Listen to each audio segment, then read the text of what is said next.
అందరికీ హాయ్. అందరూ ఎలా ఉన్నారు? మీరందరూ బాగున్నారనే కోరుకుంటున్నాను. ఈరోజు స్టోరీ చాలా థ్రిల్లింగ్గా ఉండబోతోంది.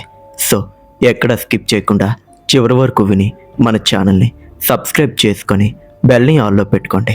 ఇంకా ఎటువంటి ఆలస్యం చేయకుండా మనమైతే స్టోరీలోనికి వెళ్ళిపోదాం. అది 2007వ సంవత్సరం. ఆ ఊళ్ళో పుట్టి పెరిగినటువంటి క్రాంతి తన ఫ్రెండ్స్తో కలిసి ఆ ఊరి రచ్చబండ దగ్గర అలా కూర్చొని చక్కగా మాట్లాడుకుంటూ ఉన్నాడు.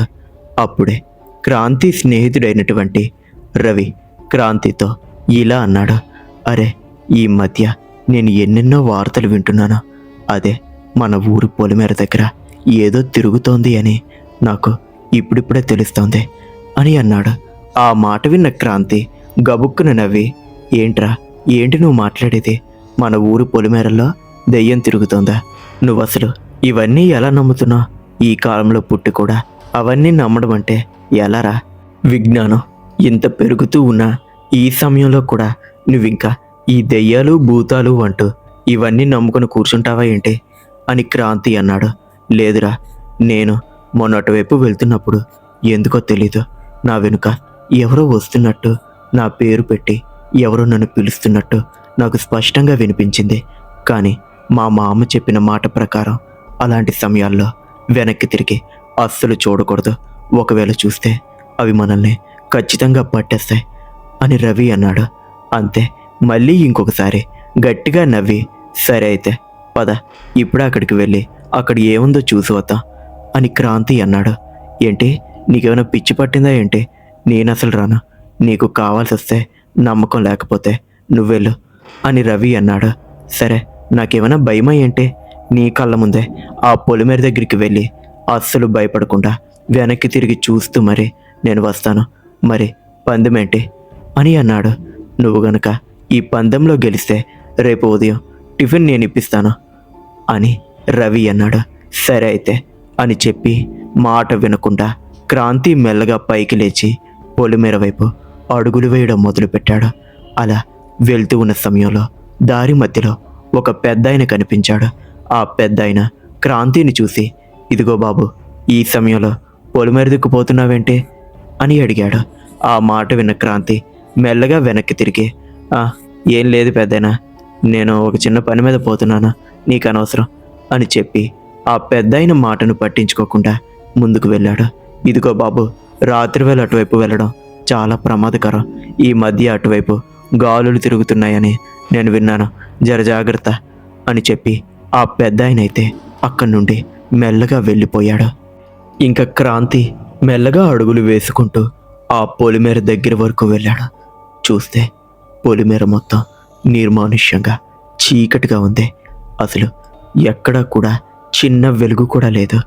ఇదేంటి, వాడు చెప్పినట్టు నిజంగానే కాస్త భయంకరంగా ఉంది ఇక్కడ అని అనుకుంటూ, సరే ఎలానో వచ్చాను కదా, ఇంక తిరిగి వెళ్ళిపోతాను అని ఇలా వెనక్కి తిరిగాడో లేదో అప్పుడే తన చెవులకు వెనుక నుండి ఎవరో నడుచుకుంటూ వస్తున్నట్టు చిన్నగా శబ్దం వినిపించింది. మెల్లగా వెనక్కి తిరిగి చూద్దాం అనుకున్నాడు. కానీ రవి చెప్పిన మాటలు గుర్తొచ్చాయి. వెనక్కి తిరిగి చూస్తే ఏదైనా ఉంటే ఖచ్చితంగా పట్టేస్తుందని ఆ మాట గుర్తొచ్చిన వెంటనే ఒక్కసారిగా బిగుసుకుపోయి ఇక్కడి నుండి తొందరగా వెళ్ళిపోవడం మంచిది అని అనుకొని అడుగులు వేస్తూ ఉన్నాడు. అప్పుడే వెనుక నుండి ఒక సన్నటి స్వరం వినిపించింది. ఆ స్వరంలో నుండి ఒక పిలుపు. ఆ పిలుపు ఇంకేదో కాదు, క్రాంతి అనే పదం. అంతే, క్రాంతికి ఒళ్ళు మొత్తం వణికిపోయింది. అంటే దెయ్యాలు నిజంగా ఉన్నాయన్నమాట అని అక్కడి నుండి వేగంగా పరిగెత్తుకుంటూ తిరిగి రచ్చబండ దగ్గర వరకు వచ్చేశాడు. ఏరా, అప్పుడే వచ్చేసావేంటి అని రవి అడిగాడు. లేదంటే రాత్రి మొత్తం అక్కడే ఉండిపోమంటావా ఏంటి అని అన్నాడు. సరే సరే, పందెం గెలిచావు కాబట్టి రేపు తెల్లవారు కాగానే నీకు టిఫిన్ ఇప్పిస్తాను అని చెప్పి రవి అక్కడి నుండి వెళ్ళిపోతూ ఉన్నాడు. అప్పుడే క్రాంతి వేగంగా నడుచుకుంటూ రవి దగ్గరికి వెళ్ళి, అరే రవి, నిజంగానే దెయ్యాలు ఉన్నాయంటావా అని అడిగాడు. ఏరా, నీకెందుకు ఇప్పుడు ఆ డౌట్ వచ్చింది అని అడిగాడు రవి. ఏం లేదురా, నేను అక్కడికి వెళ్ళాను కదా, అక్కడ ఏదో కనిపించినట్టు ఏదో వినిపించినట్టు అనిపించిందే అని అన్నాడు. రే, నేను నీకు ముందే చెప్పాను, అక్కడ నిజంగానే కొన్ని దెయ్యాలు తిరుగుతున్నాయని. నువ్వే నా మాట వినిపించుకోకుండా పిచ్చివాడిలా వెళ్ళా. ఇప్పుడు చూడు, ఏదో కనిపించింది, ఏదో వినిపించింది అంటున్నా. పడుకునేటప్పుడు జాగ్రత్త అని చెప్పాడు. ఇంకా అంతే, ఇద్దరూ కూడా అలా మాట్లాడుకుంటూ ఎవరి ఇళ్ళకు వాళ్ళు వెళ్ళిపోయారు. అది వేసవికాలం కావడంతో క్రాంతి ఇంట్లోనికి వెళ్ళగానే బాగా వేడిగా అనిపించింది. అప్పటి వరకు తన కోసం ఎదురు చూస్తూ ఉన్న తల్లి ఒక్కసారిగా లేచి కోపంగా ఇలా అనింది. ఏమయ్యా, ఇప్పటికి పూర్తయ్యాయా నీ తిరుగుళ్ళు అని అడిగింది. ఏం లేదమ్మా, నువ్వు పడుకో, నేను అన్నం పెట్టుకుంటాలే అని చెప్పి అన్నం పెట్టుకొని తినేసి తన యొక్క బొంత దిండు పట్టుకొని మేడ మీదకి వెళ్తూ ఉన్నాడు. ఎందుకంటే తను వేసవికాలం వచ్చిందంటే చాలు ప్రతిరోజు మేడ మీద పడుకోవడం అలవాటు. ఇంకా తలుపులు మూసేసి మేడ మీదకి వెళ్ళి అలా మేడ మీద బొంతను పరుచుకొని తలగడ వేసి మెల్లగా సేద తీరాడు. పైకి చూస్తే నక్షత్రాలు మిలమిలా మెరిసిపోతున్నాయి. ఆహా, ఎంత బాగుంది వాతావరణం అని అనుకుంటూ మెల్లగా పక్కకు తిరిగి నిద్రలోనికి జారుకుంటూ ఉన్న సమయంలో అప్పుడే తన ముఖానికి ఒక చల్లని గాలి తగిలింది. ఆ గాలి తగలగానే ఎక్కడా లేనంత ప్రశాంతత, ఎంతో ఆహ్లాదకరంగా ఉంది. ఆహా, ఎంత బాగుంది ఈ గాలి. ఇంకాస్త వేస్తే ఇంక నేను పూర్తిగా మత్తులోనికి వెళ్ళిపోతాను అని అనుకున్నాడు. ఇంకా పూర్తిగా అలానే మత్తులోనికి వెళ్ళిపోయిన తరుణంలో తనకి చెవిలో ఎవరో గుసగుసలాడుతున్నట్టు చిన్న చిన్న శబ్దాలు వినిపిస్తున్నాయి. క్రాంతి మెల్లగా కళ్ళు తెరిచి చూశాడు. కానీ అక్కడ ఎవరు లేరు. ఇదేంటి, ఎవరో గుసగుసలాడుకుంటున్నట్టు, మాట్లాడుకుంటున్నట్టు శబ్దాలు వినిపిస్తున్నాయి అని మళ్ళీ ఇంకొక పక్క తిరిగి నిద్రలోనికి జారుకున్న సమయంలో ఈసారి మరొక వైపున్న చెవి వైపు ఎవరో మళ్ళీ గుసగుసలాడుతున్నట్టు శబ్దాలు వినిపిస్తున్నాయి. వెంటనే మళ్ళీ పైకి లేచి చూశాడు. చుట్టూ ఎవరూ లేరు, గాఢమైన చీకటి.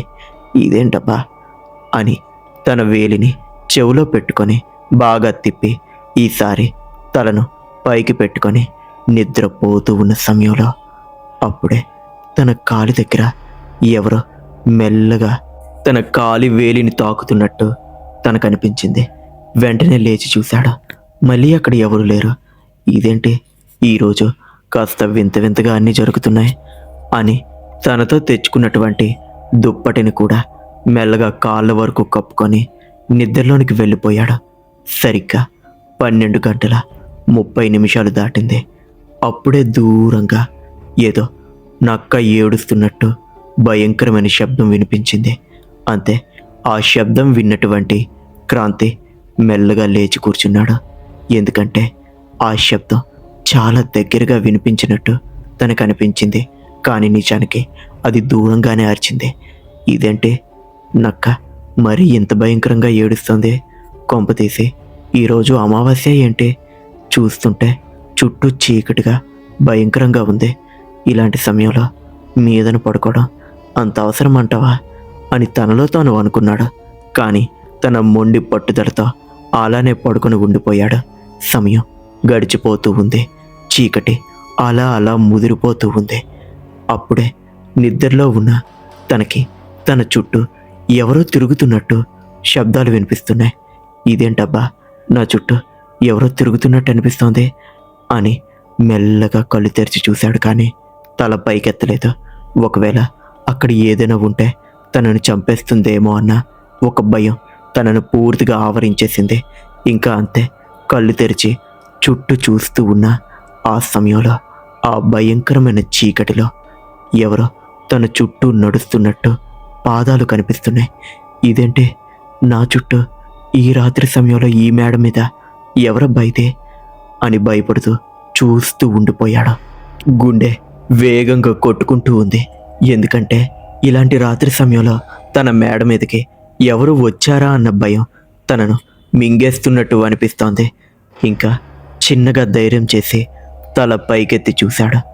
ఆ చీకటిలో ఎవరో ఒక మహిళ చేతిలో గంపను పట్టుకొని ఆ గంపలో ఉన్నటువంటి ఆ తడి బట్టలను పిండి ఆ పక్కనే ఉన్న తాడు మీద ఆరేస్తూ ఉన్నట్టు తన కంటికి కనిపించింది. ఇదేంటి ఈ రాత్రి సమయంలో ఎవరబ్బా ఇది అని చిన్నగా ధైర్యం చేసి, ఏయ్ ఎవరది అని అన్నాడు. అంతే ఆ బట్టలు వారేస్తున్న ఆ మహిళ ఒక్కసారిగా ఆగిపోయి మెల్లగా వెనక్కి తిరిగి చూసింది. మిమ్మల్ని ఎవరు మీరు ఈ సమయంలో మా మేడ మీదకి వచ్చి బట్టలు ఆరేస్తున్నారు అని అడిగాడు. ఇంకా అంతే అప్పుడే ఆ బట్టలు ఆరేస్తున్న ఆ మహిళ మెల్లగా తన దగ్గరికి వచ్చింది. చూస్తే అది ఇంకెవరో కాదు, తన తల్లి. అమ్మా నువ్వేంటమ్మా ఈ రాత్రి సమయంలో బట్టలు పిండి ఆరేస్తున్నా, నీకేమైనా పిచ్చి పట్టిందా అని అడిగాడు. ఆ మాటకి ఆవిడ చిన్నగా నవ్వుతూ, ఈ సమయంలో కాకపోతే ఇంకెప్పుడు ఆరేయాలి అని అడిగింది. ఉదయం కదా ఆరేస్తారు బట్టలు, రాత్రిపూట ఎవరూ ఆరేయరు కదా అని అడుగుతూ ఉన్న సమయంలో అప్పుడే ఆవిడ చిన్నగా నవ్వడం మొదలుపెట్టింది. ఏంటమ్మా నేను మాట్లాడుతుంటే అలా నవ్వుతున్నా, అసలు ఎందుకు ఈ సమయంలో పైకొచ్చావు అని అడిగాడు. నీకోసమే వచ్చారా? నువ్వు ఎలా ఉన్నావో, ఏం చేస్తున్నావో, భయపడుతున్నావో లేదో, ధైర్యంగా ఉన్నావో చూడ్డానికి వచ్చాను అని అదో రకమైన బొంగురు గొంతుతో ఆవిడ మాట్లాడింది. ఆ మాటలు విన్నటువంటి క్రాంతికి వెన్ను వణికేసింది. ఏంటమ్మా నీ గొంతు అదో రకమైన బొంగురుగా వినిపిస్తోంది, ఏమైంది నీకు అని అడుగుతూ ఉంటే అప్పుడే తన తల్లి మెల్లగా అడుగులు తన వైపు వేయడం మొదలుపెట్టింది. ఆ అడుగులను చూస్తుంటే తనకు అర్థమైపోయింది, తన కళ్ళ ముందు ఉన్నది అసలు తన తల్లే కాదని. ఎందుకంటే ఆవిడ వేస్తున్న అడుగులు ఎలా ఉన్నాయి అంటే ఎవరో కాలు విరిగిపోయినట్టుగా, అసలు అడుగు కూడా సరిగ్గా పట్టడం లేదు, అటు ఇటు తూలిపోతూ ఉంది. అమ్మా ఏమైందమ్మా నీకు, ఎందుకు అలా నడుస్తున్నావు అని అడిగాడు. నీకోసమే నిన్ను కూడా నా దగ్గరికి తీసుకొని పోతా బిడ్డా అని అంటూ ఉంది. నీ దగ్గరికి తీసుకొని పోవడం ఏంటి, అసలు నువ్వెక్కడున్నా అని అడుగుతూ ఉన్నాడు. అంతే ఆవిడ ఒక్కసారిగా తన మీదకు దూకింది. క్రాంతి గట్టిగా అరుస్తూ పైకి లేచాడు. చూస్తే అదంతా ఒక కళ. అయ్యో ఇదంతా కలనా, నేనింకా నిజమనుకున్నాను అని చుట్టూ చూస్తూ, అమ్మయ్య ఇదంతా ఒక కళ, ఇంకా ప్రశాంతంగా పడుకోవచ్చు అని అనుకున్న అదే క్షణంలో తన వెనుక ఒక సన్నటి మూలుగు వినిపించింది. ఆ మూలుగు వినగానే ఒక్కసారిగా తన నరాలు మొత్తం జివ్వుమని లాగాయి. ఎందుకంటే ఆ మూలుగు అచ్చం తను పొలిమేర దగ్గర విన్నట్టుగానే ఉంది. అంటే తన వెనుక ఆ భయంకరమైన భూతం వచ్చేసిందా అని ఒక్కసారిగా బిగుసుకుపోయి వెనక్కి తిరిగి చూడలేక అలానే ఉండిపోయాడు. అసలు ఏం చెయ్యాలో అర్థం కాని పరిస్థితి. అప్పుడే తన ఇంటి దైవాన్ని మనసులో అలా తలుచుకుంటూ అక్కడి నుండి వెంటనే పారిపోదామనుకున్నాడు. కానీ కాళ్ళు అస్సలు కదలడం లేదు. భగవంతుడా నువ్వే నాకు సహాయం చెయ్యి అని శక్తి మొత్తాన్ని కూడా కూడగట్టుకొని ఒక్కసారిగా పైకి లేచి కిందకి పరిగెత్తాడు. అంతే తన వెనుక కూడా ఏదో వచ్చేస్తున్నట్టు అనుభవిస్తూ ఉన్నాడు. కానీ అసలు ఏమీ రావట్లేదు. ఇంకా అంతే పూర్తిగా ఇంట్లోనికి వచ్చేసి తల్లిదండ్రులకు ఏమీ చెప్పకుండా ఆ రాత్రి మొత్తం దేవుడి గదిలోనే పడుకున్నాడు. తెల్లవారి వాళ్ళ అమ్మ లేచి చూసేసరికి తన కొడుకు మేడ మీద కాకుండా, అలా అని మంచం మీద కాకుండా దేవుడి గదిలో పడుకోవడం చూసి బాగా ఆశ్చర్యపోయింది. వేగంగా క్రాంతి దగ్గరికి వెళ్ళి, అరే ఏంట్రా ఎక్కడ పడుకున్నావేంటి అని అడిగింది. ఇంకా అంతే ఒక్కసారిగా పైకి లేచి రాత్రి జరిగిన విషయాన్ని మొత్తం పూసగుచ్చినట్టు తన తల్లితో చెప్పాడు. అమ్మా రాత్రి నువ్వేమన్నా పైకి బట్టలు పట్టుకుని వచ్చావా అని కూడా అడిగాడు. అరే నేనే బట్టలు పట్టుకొని రాలేదు, ఇదంతా ఏదో గాలి చేస్తున్న పని, నువ్వేం భయపడద్దు పద అని చెప్పి ఆ ఊరిలో ఉండేటటువంటి ఒక ముసలి ముత్తైదవ దగ్గరికి క్రాంతిని తీసుకొని వెళ్ళింది. ఆవిడ క్రాంతిని చూసి ఒక్కసారిగా కళ్ళు మూసుకొని జరిగిన విషయాన్ని మొత్తం చెప్పేసింది. నీ కొడుకు రాత్రి పొలిమేర దగ్గరికి వెళ్ళి రాకూడని, ఆహ్వానించకూడని ఒక భయంకరమైన భూతాన్ని తన వెంట తెచ్చుకున్నాడు. అదే రాత్రి మొత్తం వీడికి చుక్కలు చూపించింది అని చెప్పింది. ఆ మాట విన్న క్రాంతి యొక్క తల్లి కోపమైపోయింది. రే నీకు ముందే చెప్పాను ఇలాంటి పిచ్చి పిచ్చి పనులు చెయ్యొద్దు అని ఇప్పుడు చూడు ఎంత పని జరిగిందో అని అనింది. నన్ను క్షమించమ్మా, ఇంకెప్పుడు అటువైపు కన్నెత్తి కూడా చూడను అని చెప్పాడు క్రాంతి. సరే అని చెప్పి ఆ ముత్తైదువ ఒక తాయెత్తుని తీసి తన చేతికి కట్టి ఇంకెప్పుడు అటువైపు చూడొద్దు సరేనా అని చెప్పి ఇంటికి పంపించేసింది. ఆ రోజు నుండి ఇంకెప్పుడు కూడా క్రాంతి ఆ పొలిమేర వైపు అస్సలు వెళ్ళలేదు. రాత్రి వేళైతే అటువైపు చూడడం కూడా మానేశాడు.